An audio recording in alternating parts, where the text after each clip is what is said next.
Hello. ప్రపంచవ్యాప్తంగా యుద్ధం మేఘాలు కమ్ముకుని దాదాపుగా నెలలు గడిచిపోతోంది.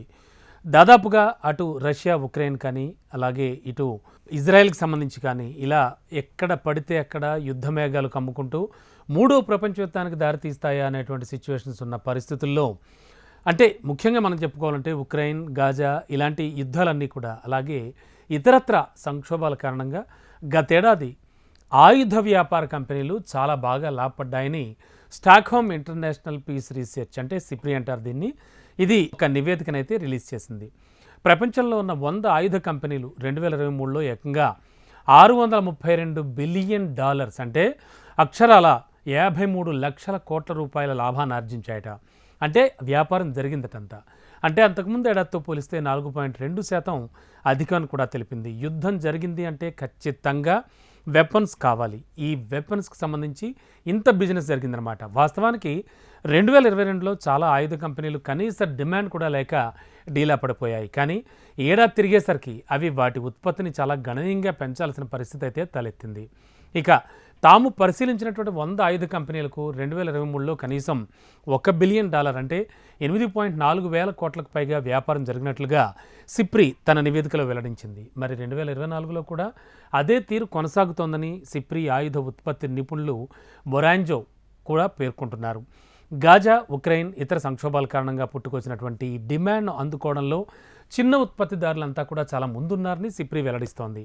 ఇక వీళ్ళు ప్రత్యేకమైన పరికరాలు తయారు చేయడమో లేదా సిస్టమ్స్ నిర్మించడమో చేసేవారని సైనిక వ్యయ ఆయుధ ఉత్పత్తి కార్యక్రమం నిపుణుడైనటువంటి వాన్ టియాంగ్ కూడా తెలిపారు.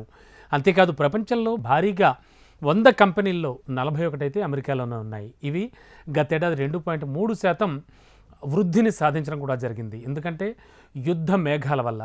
ప్రపంచంలోనే అతిపెద్ద ఆయుధ తయారీ సంస్థలైనటువంటి లాక్హీడ్ మార్టిన్ ఇది 1.6, అలాగే రేథియాన్ టెక్నాలజీస్ 1.3 ఆదాయాన్ని మాత్రం తగ్గిందంతే. ఐరోపాలో అయితే 27 భారీ సంస్థలు ఉన్నాయి. ఇవి సగటున కేవలం 0.2% మేర వృద్ధిని చూశాయి. మరికొన్ని కంపెనీలు అయితే ఉక్రెయిన్ యుద్ధానికి అవసరమైనటువంటి శతఘ్నుల తూటాలు కానీ మందుగుండు వంటి ఉత్పత్తి చేసి చాలా భారీగానే ఆర్జించాయని చెప్పాలి. ఇక రష్యా కంపెనీలు మొత్తం సగటున 40% వృద్ధిని చూస్తే ప్రభుత్వ రంగానికి చెందినటువంటి రోజ్టెక్ మాత్రం 49% పెరిగిందిట. మొత్తానికి గణనీయమైన ఉత్పత్తిని పెంచుకుంటూ అలాగే గణనీయమైన వృద్ధి రేటును కూడా పెంచుకున్నాయి ఆయుధ కర్మాగారాలు, ఆయుధాలను ఉత్పత్తి చేసేవి. ఇక 2023లో అక్టోబర్ 7 దాడుల తర్వాత మధ్యేషియాలో కంపెనీల విక్రయాలు దాదాపు 18% పుంజుకున్నాయట. 3 ఇజ్రాయెల్ కంపెనీలు రికార్డు స్థాయిలో $13.6 బిలియన్ విక్రయాలు కూడా జరపడం జరిగింది. ఇక తుర్కీకి చెందిన డ్రోన్ల తయారీ సంస్థ అయితే బేకర్ అనేటువంటి సంస్థ 24% వృద్ధి నమోదు చేసుకుందిట. చైనా సంస్థల విక్రయాల్లో వృద్ధి లేకపోయినా కూడా $103 బిలియన్ ఆయుధ వ్యాపారం అయితే అవి కూడా చేశాయి. సో ఇలా ఎక్కడ చూసినా కూడా ఆయుధ ఉత్పత్తి కర్మాగారాలు చాలా బిజీగా మారిపోయాయి.